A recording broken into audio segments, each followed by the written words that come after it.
Hey, Allison here from Learning at the Primary Pond. I am so excited to share with you today Carolina Garcia. Hi, Carolina. Hi. Thank you so much for being here. Carolina and I are going to chat a little bit about her school in the Dominican Republic. Not only do I think you'll find it so fascinating just what her school is like, being in a country that's maybe different from yours, but also she works at is it expeditionary learning? Is that what it's called? Yes, Yeah, expeditionary so learning. she works at an expeditionary learning school. Super unique. They're doing amazing things. So I'm excited to chat with her today and also to be able to share this conversation with you.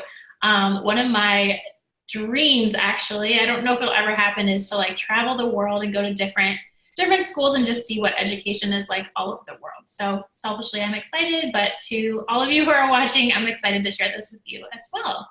All right, Carolina. So thank you again for being here and for taking time out of your spring break.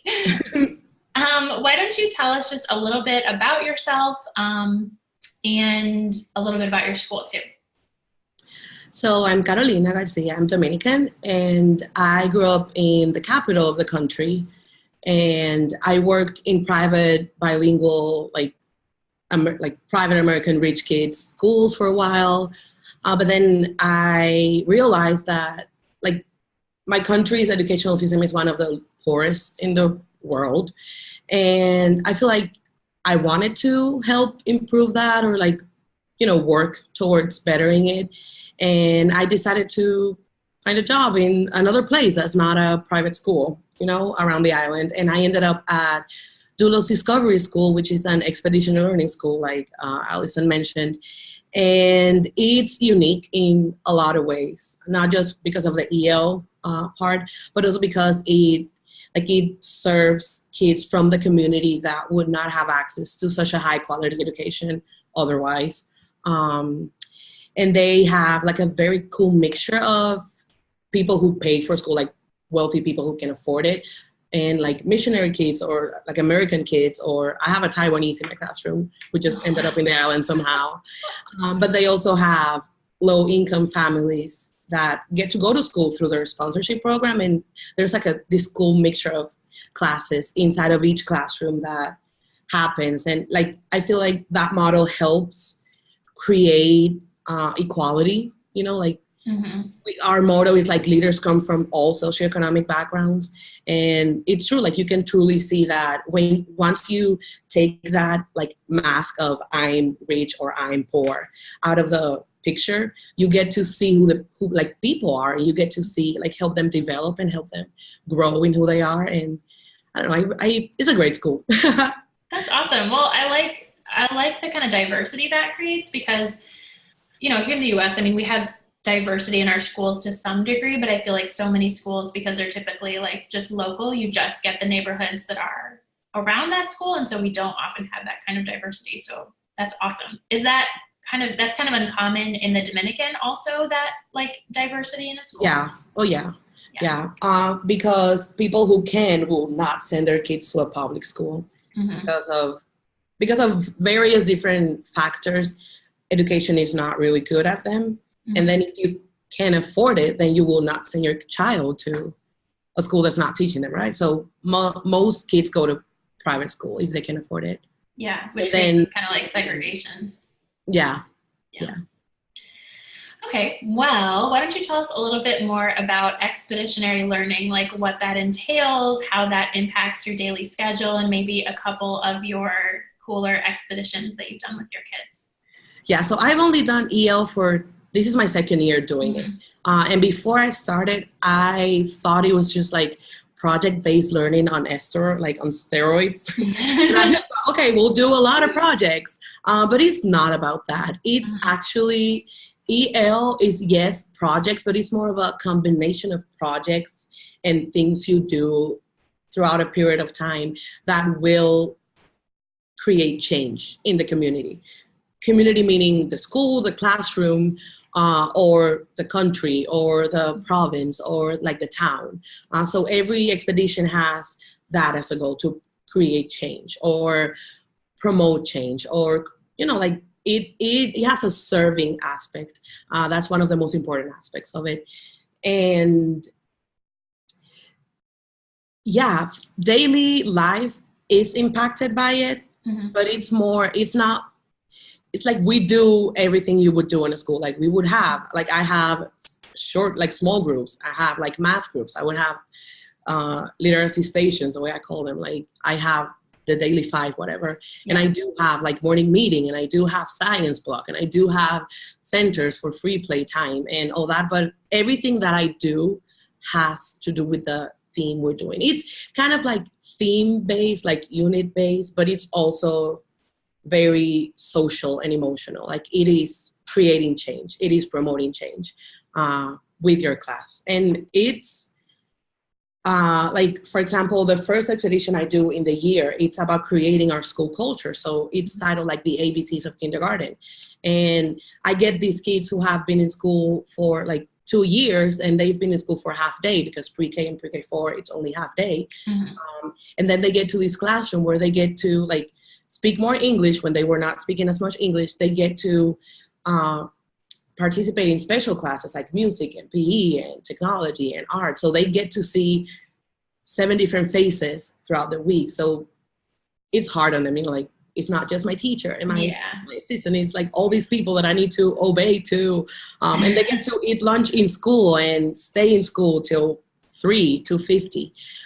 So that transition, like that first expedition, is about the transition. Like we're creating the classroom culture. We like read books on, you know, what is kindergarten? What are we gonna do here? We write books about like our favorite centers or our favorite teachers or our favorite special classes, so that we like, they emotionally connect to kindergarten.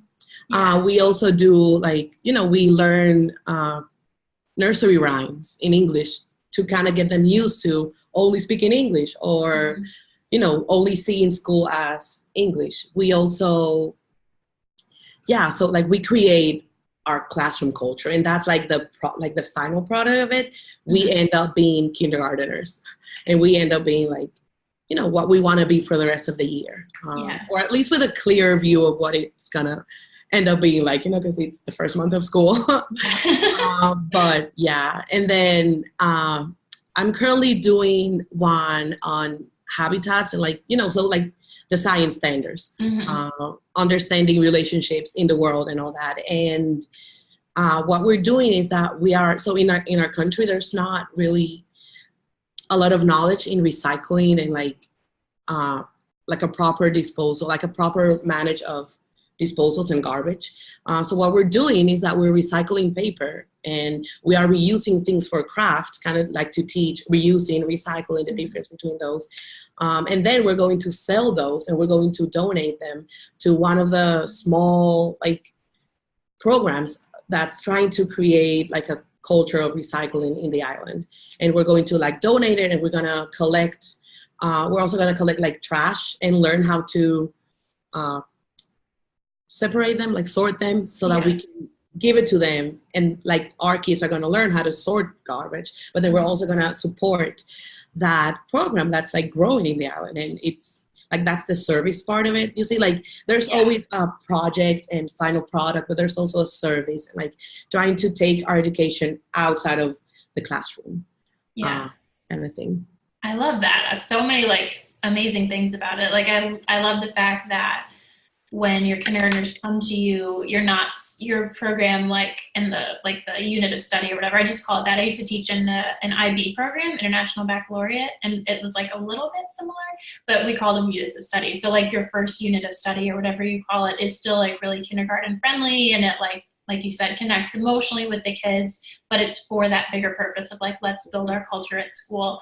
And then like with the unit that you described now, you're still doing all those science standards and just, you know, having your normal academic stuff, but it's like the kids can see this bigger purpose with, you know, recycling and taking care of the island and all that good stuff. I feel like that has to be so meaningful for them versus just like, learn this, you know, to learn it. And okay, why am I learning this? But that's awesome. That's be so meaningful and so exciting for them too, because they're so little, but they're like, you know, they're doing these big things. Yeah, they are doing great things. That's awesome. Is there anything else about your school that you would say make it unique? I mean, we've already gone through so many, the diversity, the expeditionary learning. Anything else that you want to share about it? Yeah, I mean, I think that diversity, those are like huge things. Mm-hmm. But also like we are a prep school. Like we prepare our students for college, Mm-hmm. and like some kids like it's in a very it's in like in the campo, like the Mm-hmm. rural area. So a lot of kids, a lot of families do not see college as a as a worthy thing to do, because why would you go to college and spend all the money instead of finding a job, like a work, and Yeah. start working. But we do create that like college prep and college vision in our students too. And in the past, because of the way it's set up, a lot of teachers are coming from the States to work at Doulos. And like high school teachers would have connections in the States, not in the country. So because of that, a lot of kids in the past have set out to be in like to go to the States and study. And yes, like the States does have a lot of opportunities and a lot of good colleges. But now we're trying to change that to more like wherever you go, you can still get education. And like if you can't afford to go in your own country, like to be more wise about that. It's not just about going to the States, it's about getting your education and finding it. And there are schools in the island, or there are scholarships available for all over the world. You don't have to just concentrate on going to that, like that one university that your history teacher went to. So there's a lot of work right now on that. There's a lot of intentionality. And the counselor, like the student counselor kind of thing, or like the college person, I don't know. Whatever. She's done like an amazing job at that. She's created like college fairs, and there's a college week when people from the community and from around the island come to the school and just say like, yes, I went to college, but it's not just about being a doctor or being, the lawyer. Like those are like in the country, those are the careers that most people like end up doing because they give you money or whatever. But I mean, whatever. So she's trying to create like a more, let's impact your country, let's change, let's produce change in your country, let's go and study, like let's go and see what's needed in the country and study that so that you can give back, because you received so much at Doulos. So let's give back. And I think that's pretty amazing too, like how this small school in the middle of the mountains of the DR is like trying to reach the whole island. And I think it's like getting better and better and better at each time it's doing so. That is amazing. It makes me want to come work there. just like how connected it is, it's all about like, even when they're 5 and 6, like making the community a better place by recycling, all the way to like, understanding when the kids are older, like what options they have for careers and how like their passions can fit in with what the country needs. That's awesome. It's a great place. Yeah, I love it. What would you say like the best part or your favorite part of teaching at your school is? My favorite part of teaching at my school would be just how, like you said, like how connected it is, and how it's not just about standards. Like, yes, teaching is important, knowledge is important, but it's also about creating deep, meaningful relationships with the students, so that they're able to grow and, become the best person they could ever be, like they could be. So yeah, like it's kind of obvious that in kindergarten, you're going to love on your kids, when they love you, they hug you, you can't help it. You're trying to like, okay, personal space or whatever. But even in high school, you get to see like deep, meaningful relationships. And it's just great to see like the high school teachers like going to the river with their students and, and having fun with them, or seeing the middle school teachers going for ice cream on Friday afternoon, instead of just going home and being tired. So I love that, like how easy it is to create relationship with our students in Doulos. That's awesome. And I think that's kind of unique in some ways too, at least it is here in the US. Not like creating relationships, but just like the depth and your relationships with the community too. And that actually makes me think of something that I wanted to ask you before is, do you guys do any so pretty much what you talked about so far is like your connections with the kids and also like how the kids help the community. But do you have any special like parent outreach programs, or how do you help parents like, you know, get interested in the school and be like, hey, you know, I want my kid to come here? How do you keep the parents engaged? How do you, like, what kinds of stuff do you guys do with that? So we do have a pretty big waiting list for each class, because I can understand that. Yeah, it's one of two only bilingual schools in town. There's only another one, one other bilingual school, and bilingual education is very sought out in the island, because you know, learning more languages gives you more opportunities. Yeah. So just being bilingual gives us, like, we don't really have to reach out for kids or for parents. But once they are in school, we do have monthly parent academies where the counseling department, like the school psychologist and like their team, helps parents understand, like, because Doulos is not the norm, you know? And educating your child in that way is not, like, parents don't really understand it sometimes, or parents are not able to support us the way we would want them to. So with the Parents Academy, we do like we don't teach them how to raise their kids, but, you know, we teach them like what we want from you. Parenting skills and or like home, like financial things. Like we seek out, like, last Parent Academy, I think, was on budgeting and how to have a family budget that's, you know, that empowers you as a parent and also like supports your family. Like, so like basic stuff like that. That's cool. That's awesome. That's, I think, another thing that's unique. I think over the years, like, schools here have gotten more into like parenting programs and parent outreach stuff. But I think that's great that you guys are able to reach, like, not just the kids, but their families and all that too. That's something that's pretty common in the country, because our Ministry of Education requires every single school to have like parent associations that are actually involved in the class. So it's not, you know, it's expected to have like contact with the families. But we do it, you know, we add our own little spices to it and we make it better. Yeah, for sure. I feel like here in at least some of the schools I've taught in, there's a PTA, but, you know, like, the PTA is somewhat involved, but it's like class parties and, you know, I mean, there's parent-teacher conferences, obviously, but I like that there's like that consistent. And do most of the parents attend those meetings? Yeah. Okay. Yeah, most of them, especially in the lower grades and like the higher grades, maybe around higher elementary and middle school, they not as much, because, you know, they've been in school for a while and they still have a long way to go. But then the high schoolers and the lower elementary and pre-K parents do go. And if they are in the sponsorship program, so like about 50% of our kids are part of the sponsorship program, and they are required to go to all the parent academies. Gotcha. That's cool too.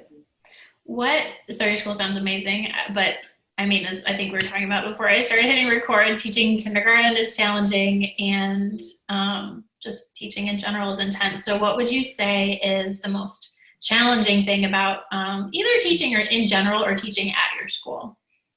So at my school, the most challenging thing would be, for me personally, I still haven't found a way to like grow with my students at the level, because I used to teach in the capital at private rich like kids schools, you know, where they would know English before they would get to me, because they're so like, you know, they watch TV in English, or they will go to the States for vacations, so they're used to like, it was easier for them to learn the language. But then here at Doulos, it's harder for them because no one speaks English at home, so why would they, you know it? So it's been harder for me to kind of like find that balance of, yes, I want you to grow, but at the same time, I want to connect with you. So maybe that's been one of the hardest things.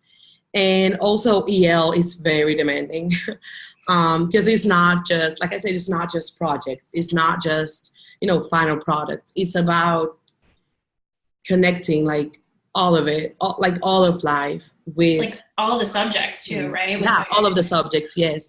And like the kid as a whole person, you know, like socially, emotionally, everything has to do with our expeditions. And I have to plan those. So it's a lot of work for me, and it's a lot of work for the kids too, you know, because if you're having a bad day one day, you still have to, you know, you still have to blend that paper and turn it into brand new, you know, like sometimes it's, you have to, like sometimes I have to teach my kids, yes, emotions are important, but at the same time, we have to move on. And it's hard on them.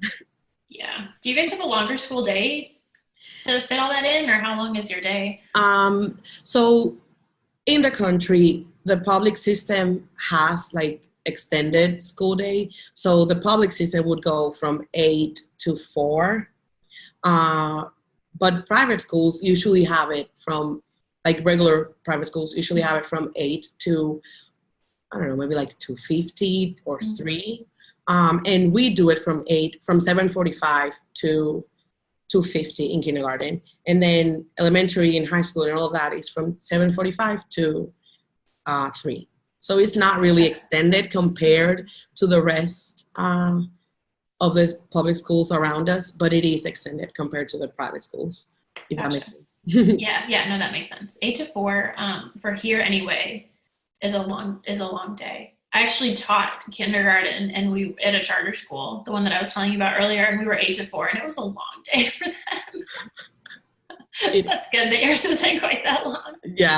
I mean, and in pre-K 3 and pre-K 4, they go from 7:45, 8, whatever, till 11:30. So that is a huge change for them. And like at the end of the day, like the way my day is structured is so that at the end of the day, they have free play time with like materials that I would create, like educational materials, but free time nonetheless. And I remember like with this particular group, because this group is like, I feel like I'm teaching a pre-K 4 class, even though it's kindergarten. They're just so immature. But I remember telling my master teacher, like, I feel like I'm abusing of these kids. They see the toys, like they have toys in their hands, and they're just like miserable playing with them because they're just so tired. They'll grow, don't worry. I'm just like, oh, my kids, like they're playing with blocks, you know, who doesn't want to play with Legos? And they're still like falling asleep or like, you know. So When are you guys still pretty early on in your school year, or when does your school year start? Oh no, our school year starts in August, so we're almost done. So I was going to say I was thinking maybe if you started in January, maybe they'll get used to it, but it's been like a whole year. I know it as a fact. It's the class I have. It's not. This the previous class I had, they were just like great about that. Like they were very mature. Like they loved learning. So if you were challenging them, it doesn't matter. Like they could be tired. They could be, you know, like they could be hungry. It doesn't matter. They would like to learn and like find out new things. But this class is very different in that they're just, you know, they're normal kids, I guess. It's so interesting how like every class has its own like it's babies this year. Yay. That's funny. Well, I just have one last question for you, and that is for anybody who's watching and maybe they're thinking about like teaching abroad in the Dominican or like visiting the Dominican and really like, you know, I don't know, volunteering or something. Do you have any words of wisdom or advice or something that you would like want them to know about? I mean, it's pretty exciting to teach abroad, I know. And I guess my advice would be like, do it, but also do it well. Like, don't just like find an organization or a school that you really believe in, like that you're really in sync with what they're doing. And like don't just go, like research and learn and, you know, like try to do it as wise as possible. And don't just go because of the adventure of going, you know, because it is a tropical island. And yes, you're probably going to go and swim in the ocean a lot, like, you know, but at the same time, it's a country, you know, it's people, it's educating lives. So I feel like you should be informed before you go to a place. Like, you know, it's not just palm trees. It's it's just like we're teaching Common Core, you know, like we are in school. It's not a vacation. It's work. So if you're gonna, like, wherever you go, you know, even in, like, from state to state, you know, like you could think like, I'm going to California, you know, it's whatever, I don't know, or going to Hawaii even, you know, like places like that. Like, you inform yourself on what the school is all about, and try to not take it as a vacation, but take it as what it is. It's school. It's work. Improving people. For sure. That makes sense. Well, I'm going to hit stop on our recording, but thank you so much for chatting with me. It's been awesome just getting to know you a little bit better. And thank you so much just for being generous with your time on your spring break and for sharing this with everybody.